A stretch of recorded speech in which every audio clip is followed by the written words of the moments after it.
Administration has expressed a complete confidence in how all the deportation flights to El Salvador were conducted, but now that the administration has conceded that there was an error of one Salvadoran national, will there be any reviews conducted, and does the president express any thoughts on the one error that was disclosed in court last night? Well, first of all, the error that you are referring to was a clerical error. It was an administrative error. The administration maintains the position that this individual who was deported to El Salvador and will not be returning to our country was a member of the brutal and vicious MS-13 gang. That is fact number one. Fact number two, we also have credible intelligence proving that this individual was involved in human trafficking. And fact number three, this individual was a member, actually a leader of the brutal MS-13 gang, which this president has designated as a foreign terrorist organization. Fact number four is that foreign terrorists do not have legal protections in the United States of America anymore, and it is within the president's executive authority and power to deport these heinous individuals from American communities. It is a promise he campaigned on. It is a promise he is keeping. And every single person in this room should be grateful for that, considering especially MS-13 is very prevalent and prominent here in the District of Columbia, in Maryland, and in Virginia. And the president, the attorney general, everyone who has been involved in these operations is focused on eradicating these criminals and terrorists from our communities. The Vice President said he was a convicted member of MS-13. What evidence is there to back that up? There's a lot of evidence, and the Department of Homeland Security and ICE have that evidence, and I saw it this morning. Has the president fully made up his mind on the level of tariffs to impose tomorrow? We keep hearing about a 20% flat rate. The president said last night he has made a decision and a determination. I was with him in the Oval Office earlier, and he is going to announce that decision tomorrow. I don't want to get ahead of the president. This is obviously a very big day. He's with his trade and tariff team right now, perfecting it to make sure this is a perfect deal for the American people and the American worker, and you will all find out in about 24 hours from now. Are the car tariffs going to go into effect on April 3rd as scheduled? Correct. Yes, they will. Okay. And last thing, would you like to respond to the Chinese military drills around Taiwan?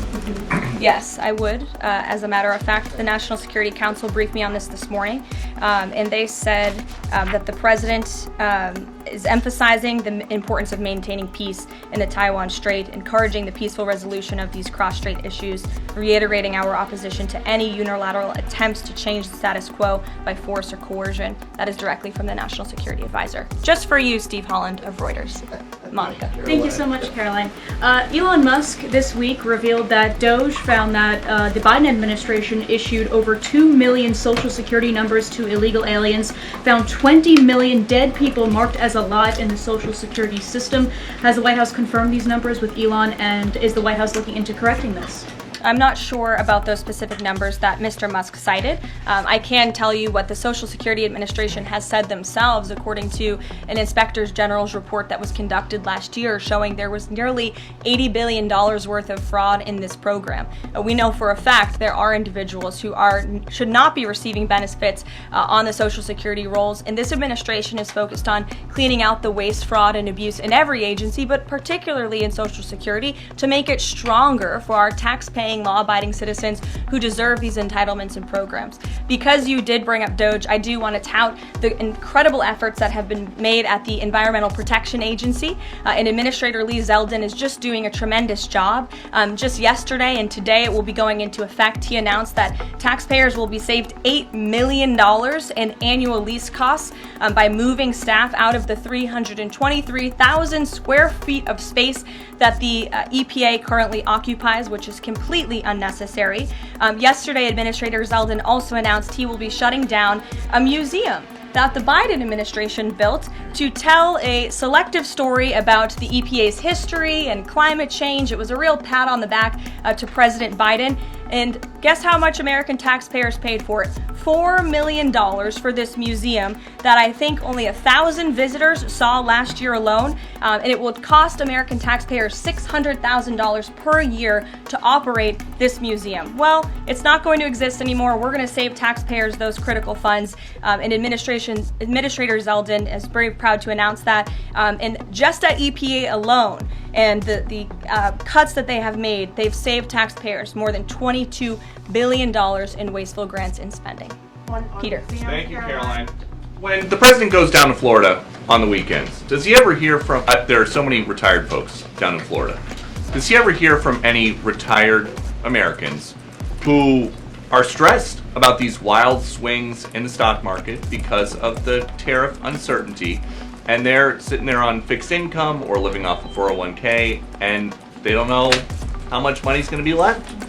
Well, certainly they are legitimate concerns, and the president takes those concerns very seriously, and he's addressing them every single day. And tomorrow's announcement is to protect future generations of the senior citizens you mentioned. It's for their kids and their grandkids to ensure that there are jobs here in the United States of America for their children to live the American dream, just like they presumably did. And as for their worries about their 401ks, their Social Security, I just addressed Social Security. This president is always going to protect it for our tax-paying senior citizens. As for their 401ks, look at what President Trump did for you in his first term. He is working on implementing that economic formula every single day by lowering inflation, lowering energy prices, massive deregulatory efforts, while simultaneously effectively implementing tariffs, and they'll hear more about that announcement tomorrow. And you said that the president right now is with the trade and tariff team. They are very confident that this is all going to work.